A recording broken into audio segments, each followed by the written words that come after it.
Welcome to Scrunchy Time. I'm Nicole Hegsted, your fertility advocate.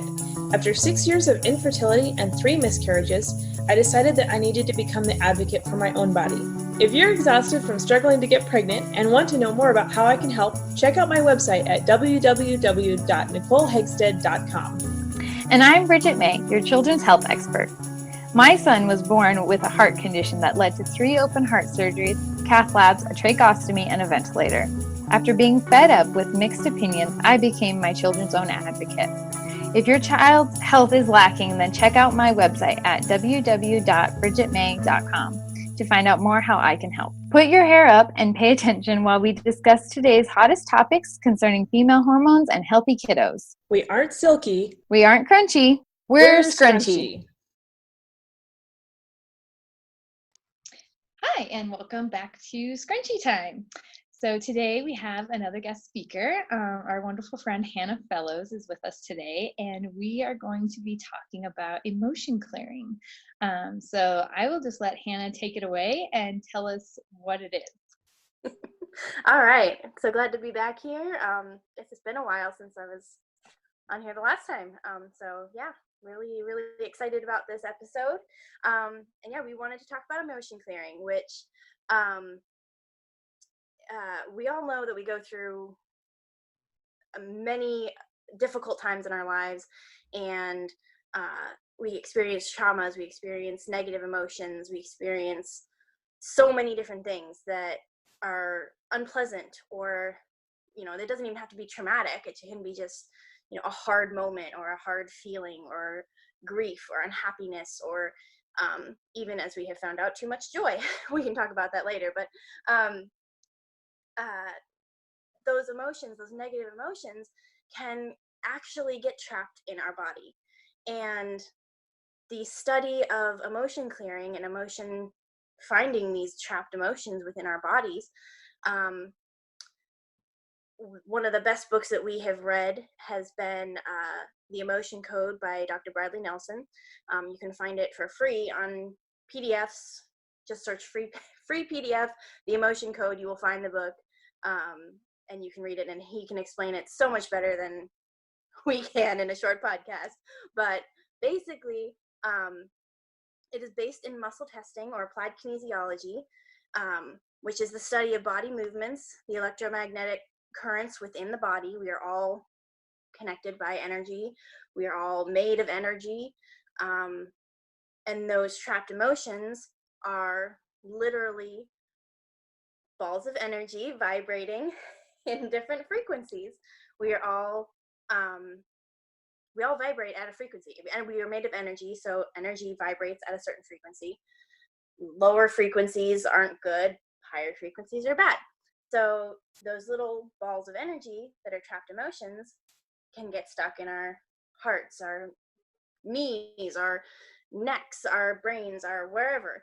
And utilizing those electromagnetic responses with muscle testing to determine disruptions in the body, food sensitivities, supplemental needs, and finding those trapped emotions. That's how we find those trapped emotions, using muscle testing. And so we use that muscle testing to ask a series of questions to find those trapped emotions. We identify them and we release them.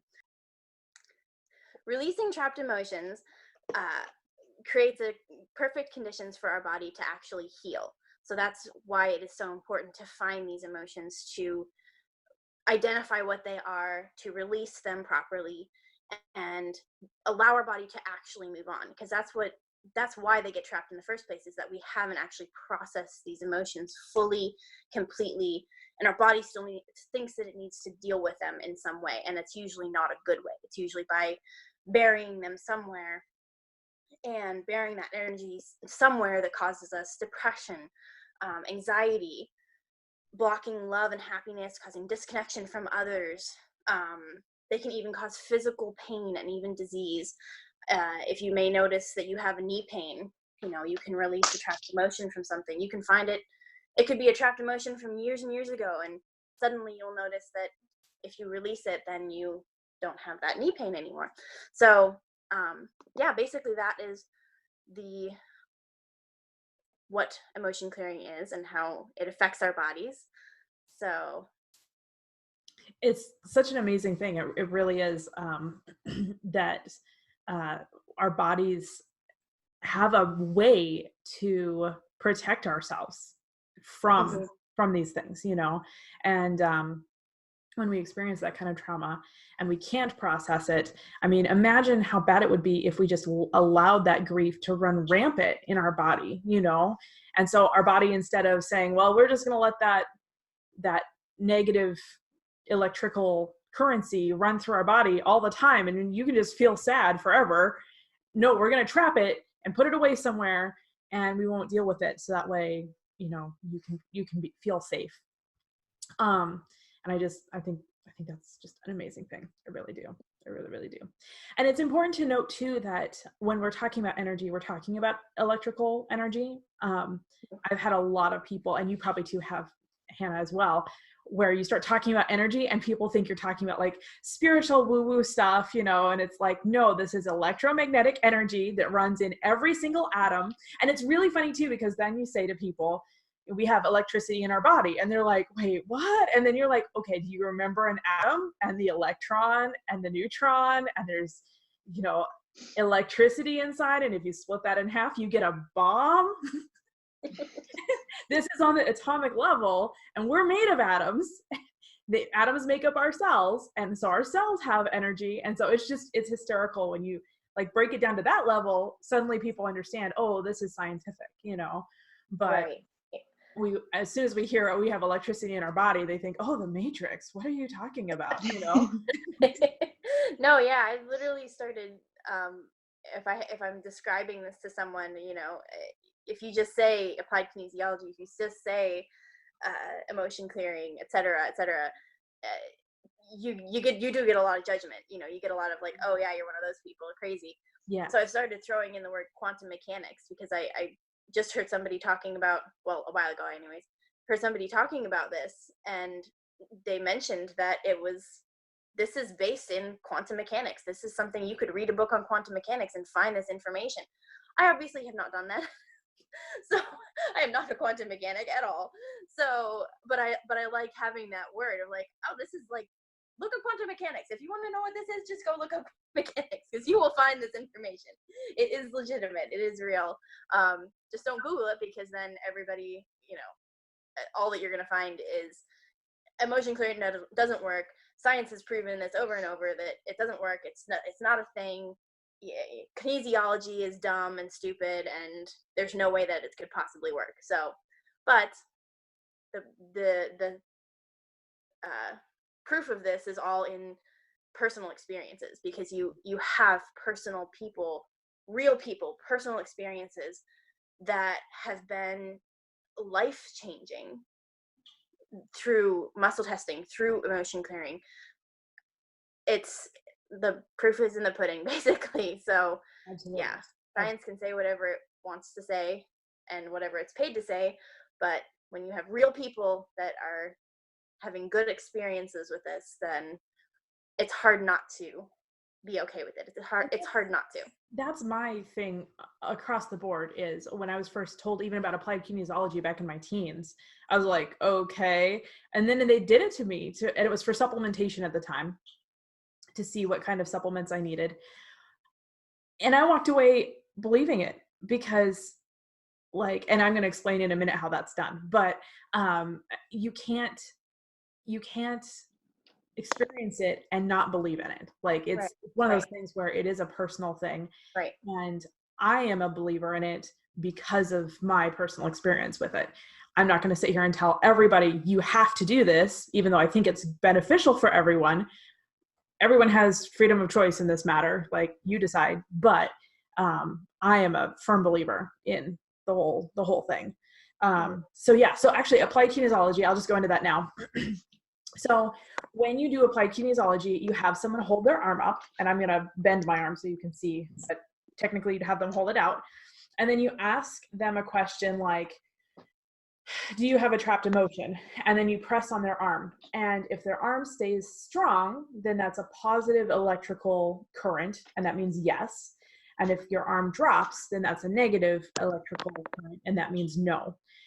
And the really cool part is you can do this for people. Like you can, so when I muscle test people, I muscle test on my own body and ask my own body those questions for that person. And then, so I can do it long distance wise in that way. But that's basically how it's done, is the electrical current is going through your body, and a strong yes means, or a strong arm means yes, and a weak arm means no. A lot of chiropractors use it. They will, and it's really cool when you see it done this way. This is like the most basic way you can use applied kinesiology, is they will put one of their hands, they'll have you hold your arm out, and then they'll put their hand on a vertebrae and they'll test your hand. And if it's strong, then that means that that vertebrae is strong, because it's creating an electrical current that is positive all the way around. They're creating an electrical loop. But the minute that they hit a vertebrae where your arm goes down, that means that vertebrae needs to be corrected. And it's spectacular to watch that happen as they go through that. Or then sometimes they'll even have like, they'll find a weak vertebrae, but then if they move your leg a certain way, then it completes the circuit, so that the problem is actually in your leg. And it's just really cool. Like they know a lot more. Obviously, chiropractors know a lot more about adjusting your body than I do. I'm not a chiropractor, but it's just cool. I have a chiropractor that does it like that, and it's fantastic, and it's the best chiropractor I've ever been to. He is amazing. Mm-hmm. So it's really the understanding that your body is an electrical current, and it also goes back to a lot of people understand the fact that when you're around electronics, it's physically bad for your health. And the reason for that is electronics give off a positive electrical current, and our bodies are supposed to be in a negative state, a negative electrical state. And that's where earthing comes in, where if you go walk barefoot on the grass or go sit on the grass, you get that negative electric charge from the ground, and you'll start to get healthy again, and you'll start to sleep better again, and all the things will start to fix themselves inside because it's going into that negative electrical current that you need. So really it's just the understanding that your body has that current, and you can ask your body questions and it will answer you based on that current, which is just amazing in and of itself. And as well, this goes back to listening to your body. This goes back to asking your body questions and what it needs. And, I tell all of my clients, like, in some of our first sessions, walk into a grocery store, go to the produce aisle or section, and look around at all the fruits and vegetables. And when your body goes, yeah, I want that, that's what you're craving. That's what you need. That's the vitamins or minerals that you need. And that in and of itself is applied kinesiology on the most basic of levels. Is your body is responding. When you're thirsty, your body is telling you, I'm thirsty. I mean, there are so many things that your body tells you on such a basic level. When you need to go to the bathroom, your body tells you need to go to the bathroom. Like, your body talks to you. And this is just the next step up in listening to your body. And we aren't taught to listen to our bodies anymore. Like, we are taught and encouraged and, shamed if we don't. You feel a pain or you feel something off, you go to someone else and they tell you what's wrong with you. They tell you what you need. They, write you a prescription that they've written for 1,000 other people that day. It's exactly the same thing as everybody else gets with your symptoms.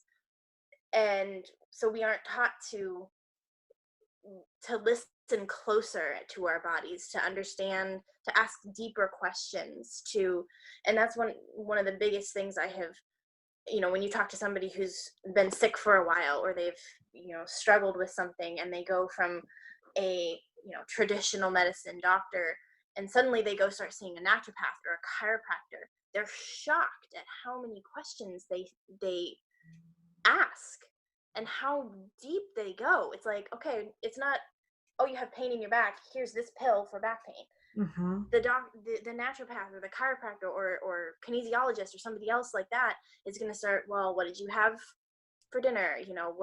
What is your water drinking like? What is your daily activity like? What is your, how are you feeling about this? What are your emotions about this? And everything. What vitamins are you taking? Like, it's so many different things. And it's just incredible, like, that difference between holistic medicine and traditional medicine, asking questions about what the body is saying. It And really is. Yeah. yeah. I mean, there's so many times where I've been to a traditional doctor and I tell them something like, oh, I've got a pain in my knee. And they're like, oh, well, what is it? There's a joke like, well, it hurts when I do this. We'll stop doing that. Like that's kind of the way that the doctors respond to things. And I've been told so many times, oh, there's nothing wrong with you. You can't get pregnant. We can't find anything wrong with you. Well, clearly there's something wrong because natural order of things, I should be able to get pregnant. Right. Like, Right. but then you go to a naturopath and you say, I have a pain in my knee. And they're like, oh, does it also kind of hurt on your lower back? And it's like, yeah, it does. And they're like, oh, well, you have liver issues, And it's like, oh, well, that's kind of important to fix. Right. That actually happened to me in my teens. And it's like, oh, okay, come to find out your knee and your liver are connected. I can't remember exactly what organ it was, but, like that's a big deal. And so, yeah, I agree. Like our bodies communicate, our bodies are all connected, and we have specialists now. You have a foot doctor and a heart doctor and a lung doctor, and nobody is talking. And the problem is your body's talking. Your heart is talking to your liver, your knee is talking to your elbow, but the doctors aren't talking, and so it's important. Yeah. I did want to mention, as you were talking about the method of muscle testing, I know that sometimes that can be hard. There's so many different ways to muscle test, and maybe you were going to get into this as well. But I wanted to mention that in the book, The Emotion Code, the simplest way that he teaches people to test themselves, and I love this, and it's the simplest way that I've ever found. And I teach other people how to do this, not professionally at all, but when people ask, is the sway test. You literally stand, preferably barefoot or whatever, and you center yourself, you get quiet, and you ask yourself yes or no questions. And for the yes question, your body will sway forward. For the no question, your body will sway backwards. And I mean, I've taught this to people who even have known muscle testing, and they experience it for the first time, and they're like, oh my gosh, that was incredible. Like I could feel it in my guts. Like my entire inside was swaying forward or backwards based on that question. And you start with something super simple, like, my name is. You say what your name is, and you'll go forward because that's a true statement. Mm-hmm. And then you say, my name is George, or something. It's completely the opposite, and you'll sway backwards. And that's how I have done so much of the motion clearing and testing, muscle testing for anything. Even with other methods that I like better, I still go back to that sway method of just like, I'm just using my body, and it's just really cool. So I wanted to make sure we mentioned that. So. Yeah, absolutely. No, I agree. I've done it a couple times, and I've almost fallen backwards a couple times because it's such a strong no. So, it is. It's so powerful to feel that. Yeah, I've gotten to the point, because I've done it so many times. Like and I know we've talked about this before, Nicole, but like I can just be sitting. I don't even have to be standing. I could be laying in bed, and I'll ask those questions. I'll go through something that I want to muscle test or find a trapped emotion or something, and it's the weirdest sensation. And it's probably just because I've done it so much or whatever, but I feel it inside my body. Mm-hmm. It doesn't have to be like this dramatic forward and backward anymore. It's just this like, I don't even honestly know how to describe that feeling of just this powerful push forward or powerful push backwards inside my center. Yes. So, I mean, that's just with practice and with doing it so many times, but I just find that incredible that I can be that sensitive now at this point to be able to do that. So it truly is. And I have the same thing. I use a different technique, but like in my head, sometimes before I can even verbalize the question, because I've already thought the question, I'll already be like, no, or yes, and I'll go ahead and muscle test because it's like, I want to make sure. But like that intuition, that intuitive level is getting so strong where I'll just know, before I even verbalize it. So yeah. So Hannah, what is your, I want to go through each of our personal experiences too with individually, because we've talked so much about how it's important to experience it. So let's share our experiences. So I'll let you start with that. Okay, yeah. Yeah, basically I started learning about this. I've known about muscle testing in general for years and years. I was probably like 8 years old or so, and a pastor's wife from the church we were going to at the time, tested my family for different vitamins and stuff we needed, and I just thought it was fascinating. Like, I just thought that was the coolest thing. And then, fast forward to this. This was last summer that we started really talking about this and learning more about it. I was visiting my very dear friend in my hometown, who is actually related now by marriage to that pastor's wife that I originally had learned about this from the age of 8, family that I've known forever and ever. But she came to me one day and we were sitting and talking. She's like, okay, I've got something weird to tell you about. And she starts describing everything that we've all, described about trapped emotions and muscle testing. And I'm just like, okay. And this is someone that I trust, like implicitly, I would trust her with my life. So I just listened and absorbed it all. And I was like, okay, there's nothing that I'm hearing that I disagree with or that I have a problem with. So I'm going to look into this more. I'm going to try it, why not? It's really cool. So I went home and I read the book, started trying it out on myself, and she helped me in the very beginning to find, trapped emotions and different things. And it was mind blowing. Like the first few sessions that she did with me, to finding all those trapped emotions, it was stuff that like explained my whole life. She'd find a trapped emotion from when I was a kid. It would find anxiety at different intervals from 5, 6, 8, 10, 12. I was like, yeah, go figure. but all these different things. And then, we forgot to mention inherited trapped emotions as well. That's an important piece of my story as well.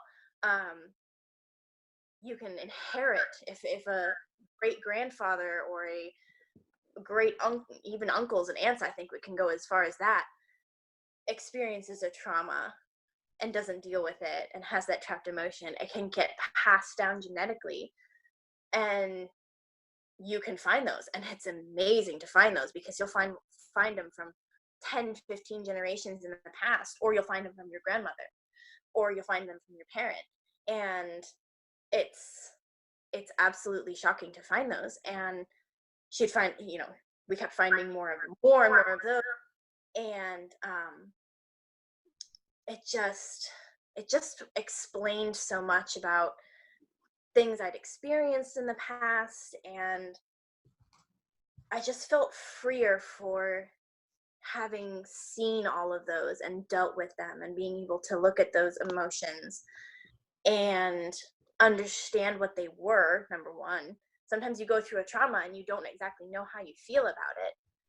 And that negative trapped emotion, you could think that at the time you felt angry, and what you actually trapped was something like abandonment, something like despair, something like anxiety. You weren't actually angry in that moment. And so being able to look at that and pinpoint an age of like, oh, I remember feeling really angry at the age of 16.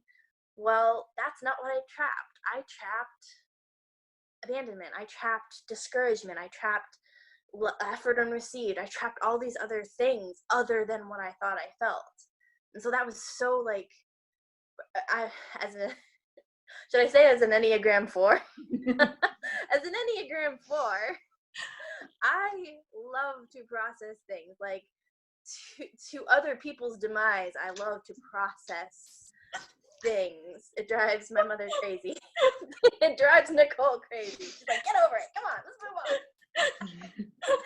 But I love the process of emotions. I love digging through those emotions. So this was such a good process for me to look at all of these emotions that I never understood growing up as a teenager, looking at emotions trapped from my grandparents and parents and what I was passing on to my child and so many other things. And yeah, and then when I started doing it for other people in my family and seeing their responses to it as well, and being able to, dig through a lot of family drama and family things that, we never really, you don't deal with in the moment, but then being able to go back and be like, hey guys, when we went through this particular thing in life, I trapped this or and you trapped that, and it's been a very healing experience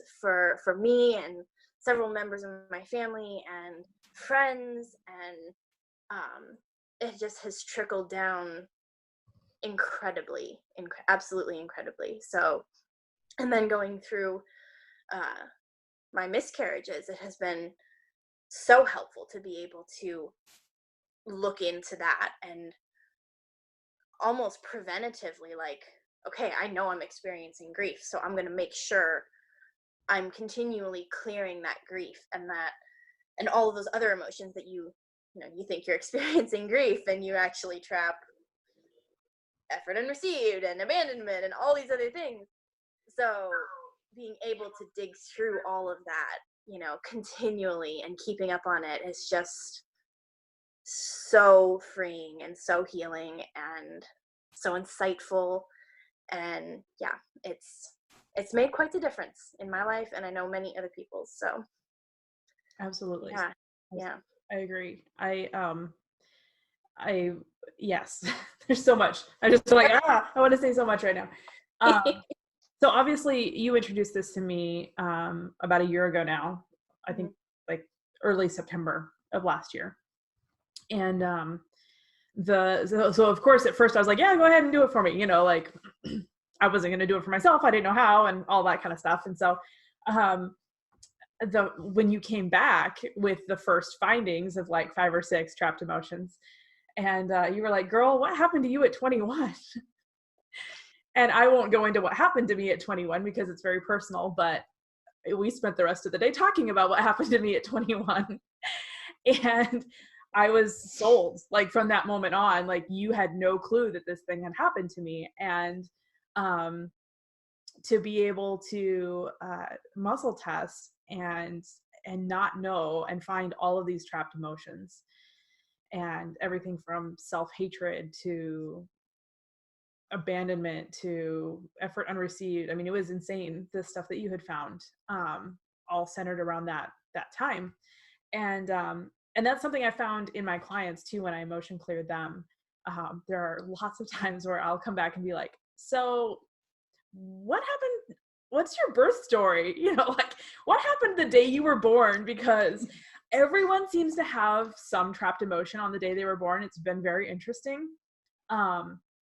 It seems like everybody's got like one trapped abandonment. And I don't know if that's from being put in the nursery away from their moms, or maybe the doctor spanked them to get them to breathe, or I don't know, something happened, but then you've got people who have like 20 trapped emotions on the day of their birth. And it's like, okay, something's Right. happened here, or I've had lots of, I had a client who said, wow, that's the day, or that was the age where my parents divorced, and I don't know anything about these people's backstory. Like they set up an emotion clearing session with me, and I emotion clear them, and we find 20 trapped emotions in this one age. And so it's extremely powerful and very, very interesting in that.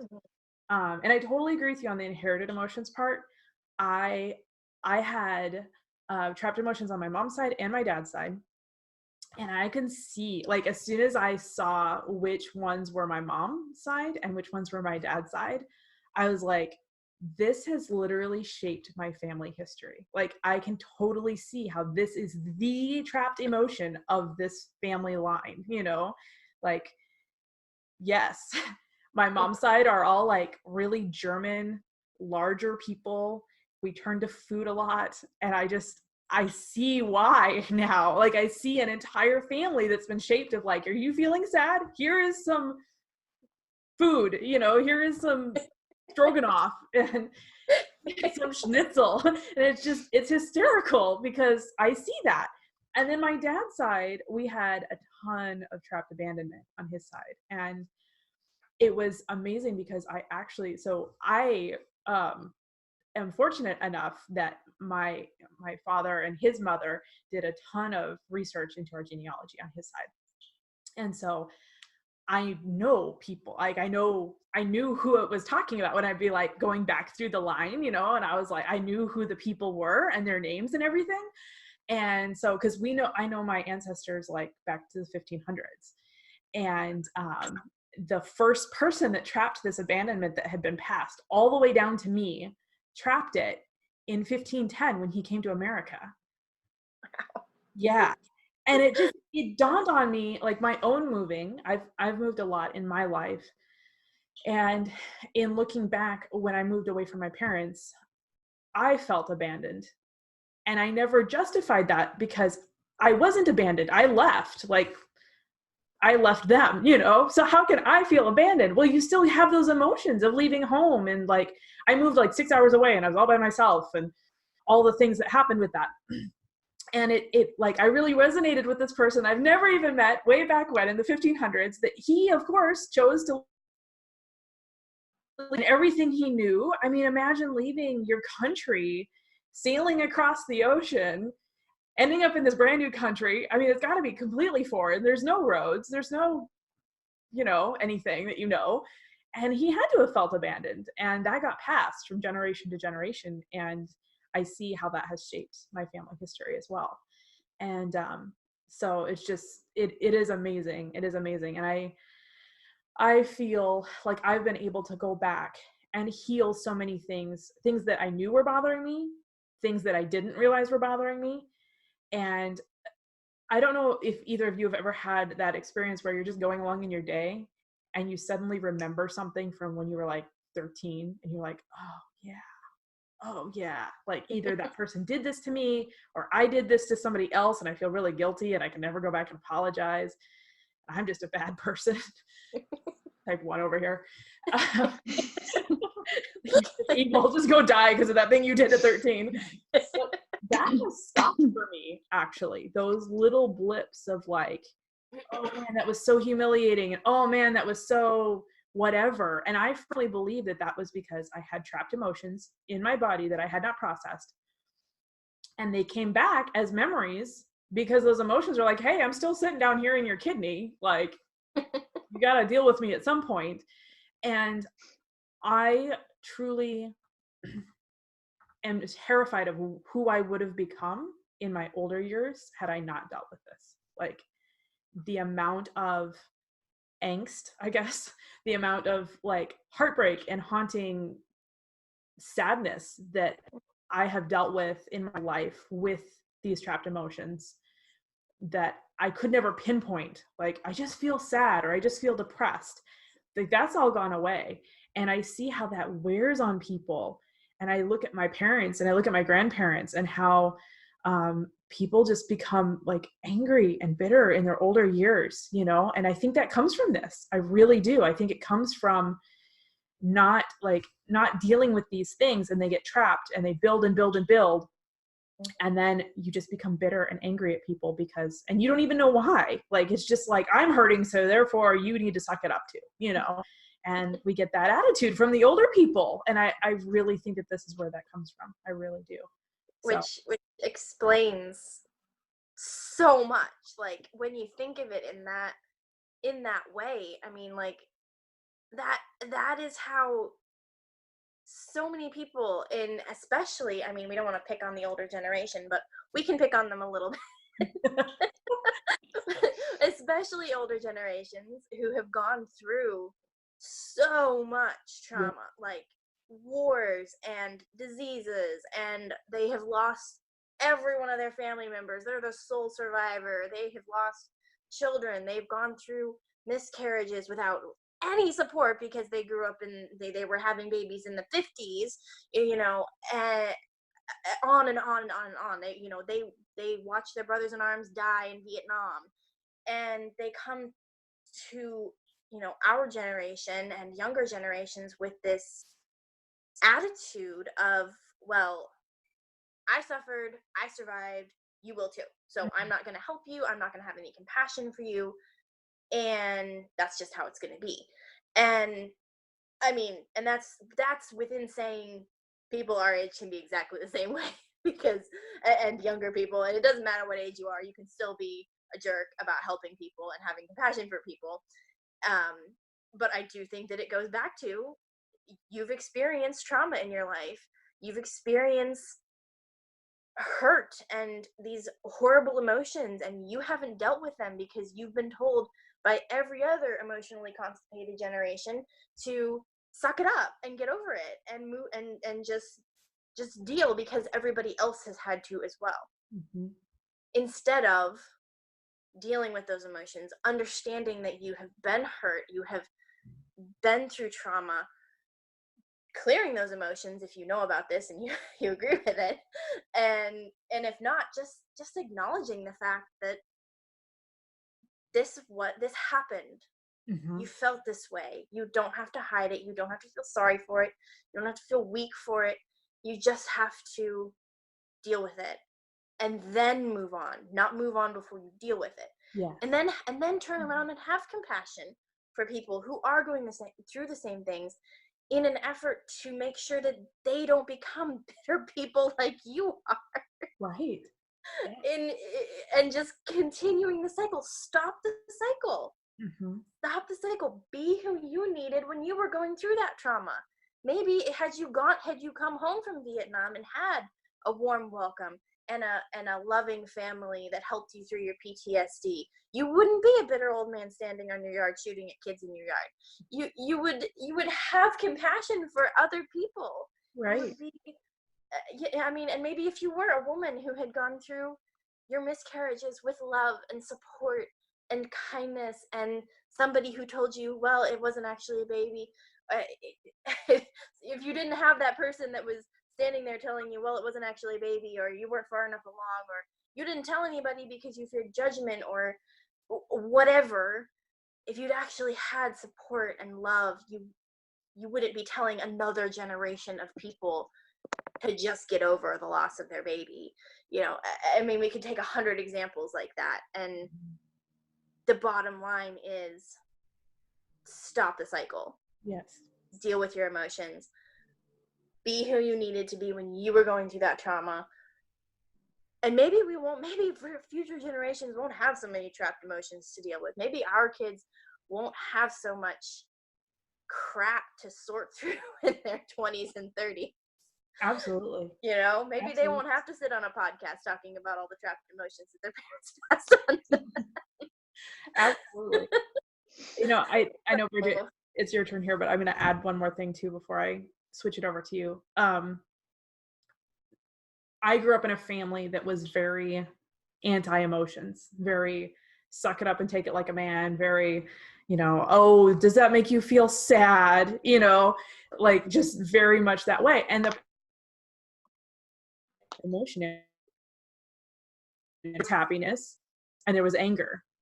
And anger was okay because anger is masculine and anger is tough. And the problem with sadness is it's not tough and masculine and strong. And so what ends up happening is people get angry. And in the end, you always have an emotion. There is always you are always in an emotional state. There is always an emotion that describes your mood. If you're sad, you need to deal with that. If you're angry, you need to deal with that. And if you don't, then you just end up being angry all the time because you have all these emotions that you're repressing, and it makes you angry when you repress your emotions. So I just want to throw that out there for people who are listening to this and being like, oh my gosh, you guys are a bunch of like sissy woo-woo people. Like, no, I almost feel like it's stronger to face these emotions. It's stronger to look the grief in the eye and say, I'm going to grieve today, and you will not get the better of me because I'm going to feel my grief all the way through until it's done. That's the strong one. So It's easy to ignore stuff. It's easy to bury stuff. It's easy to just get mad at people when they tell you to deal with your emotions, or to tell you to be kind, or tell you to not be hurtful or bitter or angry. It's easy to just be like, you're a snowflake, move on. You know, I grew up and we didn't talk about such things. You know, it's easy to say those kind of things. It's easy to just ignore what's going on. It's hard to sort through it. It's hard to dig through crap in your heart. It's not for sissies, and it's not for snowflakes. That's for certain. Absolutely. I agree. Okay, Bridget, go ahead with your experience. We have like totally dominated this episode. No, that's okay. No, I mean, I don't want to say much either, because you guys you just did such an awesome job. There was nothing for me to interject on. So you guys are doing great. So, but I do think it's important to share at least one of my kids' experiences with it. Yeah, so not to echo like everything you said, but I went through the same thing. Like, you know, it totally like took me back. So I don't do it. I don't emotion clear myself. Nicole still does it for me because I'm lazy, and it's so much easier just to be like, hey, could you do this again sometime? Yeah. So she's the one who kind of introduced it to me after Hannah talked to her about it. And yeah, I was totally the skeptic too, of just like, okay, yeah, sure. Well, I guess it can't hurt, you know, what's it gonna hurt if she does this? And she did the same thing. She came back with instances I knew I was struggling with in my life. And I know I had never talked to Nicole about it. Like all the things we talked about. And I know we've never talked about that, you know, because it was buried. And so I didn't talk about that. Just yeah, so it's, for me, it's done all the same things. I've worked through things that I never would have worked through before. I never would have changed. It's helped me. Another thing I know we've talked about with all of us, it's helped us, at least me and Nicole, it's helped us be more empathetic by addressing those emotions and being more sympathetic to other people, because I grew up in the same, like, not so much drill sergeant, like, suck it up, but we didn't talk about things, you know? And so, like, to now be able to talk about emotions and recognize them and be like, I'm feeling sad. Like, you know, like, it's huge, you know? Like, you know, and I grew up in a household, you know, when you watch Sesame Street and they talked about emotions, you're like, oh my gosh, seriously, you know? And it's a big deal. It's a really big deal. So, but yeah, like, just with all of that, moving past everything that's happened in my life, it's helped immensely. I would not be the person I am now doing the things I'm doing. So, but Nicole also cleared all of my kids. And the biggest one is Millie, which I know if you've been listening, you've heard her story a little bit. So the reason we left my husband was because he had sexual desires towards her, and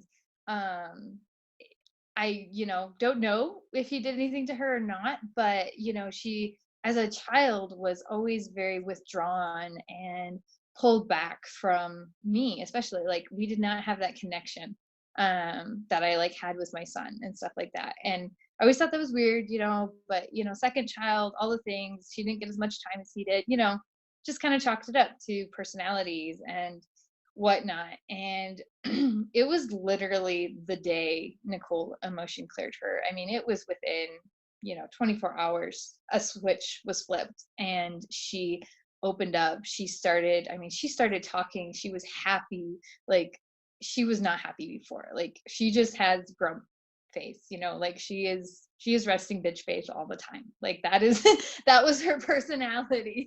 So you know, and she just totally came out of her shell. You could tell, like, there was something there, and something happened, whether it was feelings, the way she felt, the way she was treated, all of that, it was gone and it was released, and she wasn't holding that in anymore. So she's a totally different child now, and for it. So yeah, it's just been amazing, and she's just blossomed and bloomed since. She's outgoing and happy and like all the things. You'd never know it was the same little baby. So yeah, that's kind of our biggest story with it all. So I think correct me if this was wrong, but I think the one thing that you said she started doing was singing. Yes, And that she I thought did. that was so that like made me cry when I heard that. I was just like, oh my gosh, like you go from not singing, not talking to now she's dancing and singing, and it gives me chills to even think about it again. So yeah. Yeah, the other thing with her too, and I know you mentioned this was possible, is she was always like super tubby baby, super tubby, and especially in her belly, like, you know, abnormally she held on to weight there, and just, you know, and I always chalked up to cute chunky kid, even though I'm tall and skinny, my husband was tall and skinny, and all of our other kids are tall and skinny, you know, like.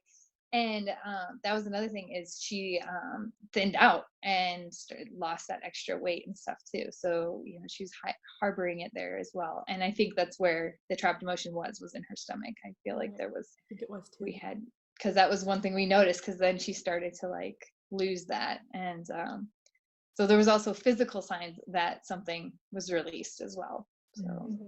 Yeah, and you can store it in your fat, in your muscles, in your bones, in your womb. I've had most of my clients obviously have stuff trapped in their womb from miscarriages or just infertility in general, where they can't conceive. So yeah, I had one client that got pregnant like a month after I finished emotion clearing her. So there's a lot that can go on there. The Bradley Nelson, the guy that wrote the book, he says that not every person that has a trapped emotion has cancer, but in every single instance of cancer that he has ever seen, there was always at least one trapped emotion in that area, wherever the mass is. Right. And it makes sense, because those things aren't supposed to be there. You know, you think about trapping anger in a certain part of your body for years and years and years on end. What's it going to do to that part of the body? It's going to make it angry. So right. So the biggest reason we're doing this episode is I'm announcing that I have a one-on-one program where I offer emotion clearing to my clients, but it's also a standalone. So I don't just require, it's not just for women who are struggling to get pregnant. Normally that's the only people that I work with, but anyone who wants to do emotion clearing with me can sign up separately from that. And it's $20 a session, and you can either schedule it to where we do it on a consistent basis, or you can schedule it as you want to do it. And it's just, like I said, $20 a session, and we go from there. So the way I do it is you schedule an appointment. I spend an hour before our call going through all of them and emotion clearing everything I can find. And then we spend an hour on the phone talking about it. And the only frustrating part about the program is I can't tell you how many sessions it'll take. I had a client that it literally took 2 sessions and she was completely clear. She was more of I'm a tough person anyway, and I don't have a lot of, emotional problems. And then I've had people that it took me 20 sessions and they were more emotional. So it just depends on where you're at and how many you've got and what your body is willing to give up. I test until your body or my body says no more, because there's only so many that you can process at a time. And so with each trapped emotion, I'll ask, can we clear another trapped emotion? And there comes a point inevitably where your body says, no, I can't get rid of any more today. So that's my program. If you're interested in signing up for that, just go to www.nicolehegstead.com and go to my one-on-one programs and you can sign up there. There's a link. I'll also put a link in the show notes to that. So yeah, I think that's everything that we wanted to share today. Is that this ended up being a super long podcast, but it was really good. And I think it's important that we talk about this. So. And I'm sitting here thinking, oh my gosh, we forgot to talk about 95 other things. Like there's so many. There's a lot here that we could have talked about, and so many stories to share, and aspects. And oh my gosh, we'll have to do emotion clearing 2.0. So. So if you want to know more, sign up for emotion clearing and we can talk about it more. Absolutely. I can share it. So. Cool. All right. Well, thank you for joining us today, and we'll see you back in a couple weeks. Bye. Bye. Thanks for joining us on today's podcast. If you'd like to know more about our programs or watch the podcast in video form, you can visit our websites, where we also share links and resources concerning the different topics that we have discussed. Check me out at www.nicolehegsted.com. And check me out at www.bridgetmay.com. See you next time.